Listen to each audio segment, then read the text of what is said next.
brought to you by Silver Pumps. Top quality और consistent performance के लिए सिर्फ silver pumps नाम याद रखना।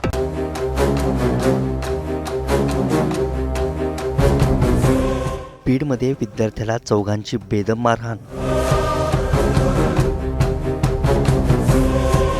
आरोपीचे भाजप नेत्यासोबतचे फोटो व्हायरल। बीडच्या अंबाजोगाईत विद्यार्थ्याला बसमधून खाली खेचत अमानुषपणे मारहाण करण्यात आली। संदेश सावंत आणि त्याच्या मित्राचं बीडवरून अंबाजोगाईला जाणाऱ्या बसमध्ये थुंकल्याच्या कारणावरून एका महिलेशी वाद झाला। त्यानंतर ही बस अंबाजोगाई शहरात पोहोचताच 4 जणांनी बसमध्ये घुसत विद्यार्थ्यासह त्याच्या मित्राला मारहाण करण्यास सुरुवात केली। यावेळी एसटीतील वाहक आणि चालकाने मध्यस्थी केली, पण आरोपींनी विद्यार्थ्याला खाली खेचत मारहाण केली। या मारहाणीत संदेश सावंत गंभीर जखमी झाला असून त्याच्यावर SRT रुग्णालयात उपचार सुरू आहेत। मला माहित नाही पाण्याच्या टाकीपासून उठून 4-5 घंटे मारहाण केली। 5 घंटे 2-4 घंटे कोणत्या ठिकाणी केले? आधी पाण्याच्या टाकीपाशी केली। पाण्याच्या टाकीपासून तिकडे ATM आहे म्हणून ATM पासून पण शेतामध्ये येताना माझ्यासोबत 3 गाड्या चेंज करण्यात आल्या। पहिल्यांदा उचलताना मला बुलेटवर उचललं, बुलेटून उचलल्यानंतर पुन्हा शिफ्टमध्ये टाकलं, शिफ्टमध्ये टाकून पुन्हा दुसरी गाड्या शिफ्ट 3 गाड्या बदलल्या गेल्या। पोलिसांच्या चौकशी चालू होत्या, पोलिसांचे कॉल चालू होते, तरी पण त्यांनी मला लवकरात लवकर सोडण्याचा प्रयत्न नाही केला।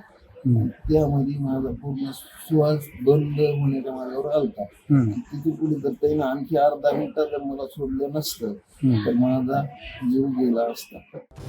पोलिसांनी ऋषी शिंदे, निकेश जगदाळे आणि बालाजी जगदाळेला अटक करून कोर्टात हजर केलं असता तिघांनाही न्यायालयीन कोठडी सुनावण्यात आली आहे। तर फरार लखन जगदाळेचा पोलिसांकडून शोध सुरू आहे। चार अनोळखी इस्मांनी त्यास बसमधून खाली खेचून काटे आणि दगडांनी मारहाण केली होती। तसेच त्याला मोटरसायकलवर आणि त्यानंतर 4 व्हीलर गाडीमध्ये घेऊन जाऊन त्याचे अपहरण केले होते। सदरील घटनेनंतर तत्काळाने त्या ठिकाणचे CCTV फुटेज तसेच घटनास्थळी हजर असणारे काही गोपनीय इसम यांच्याकडून तत्काळ माहिती घेऊन सदरील जे आरोपी होते अनोळखी 4 आरोपी त्यांची नावं निष्पन्न करून त्यातील 3 आरोपींना तत्काळ अटक केलेली आहे। सदरील एक आरोपी हा फरार असून त्याबाबत सुपन ज्ञानेश्वर यांचे एक पथक तयार केलेलं आहे, त्याला लवकरात लवकर अटक करण्यात येईल। 3 आरोपी अटक केलेला असून त्यांचा 4 दिवसाचा पोलीस कोठडी रिमांड होता, तो संपलेला असून आता ते न्यायालयीन कोठडीत आहे। यातील आरोपी भाजप नेत्याचे निकटवर्ती असल्याचा दावा केला जातोय। बीडमधील भाजप आमदाराच्या वडिलांसोबत असलेले फोटो सोशल मीडियावर व्हायरल होत आहेत। त्यामुळे आता फरार आरोपीला पकडण्यासह बीड पोलिसांसमोर अशा घटना रोखण्याचं आव्हान असेल। ब्युरो रिपोर्ट, मुंबई तक।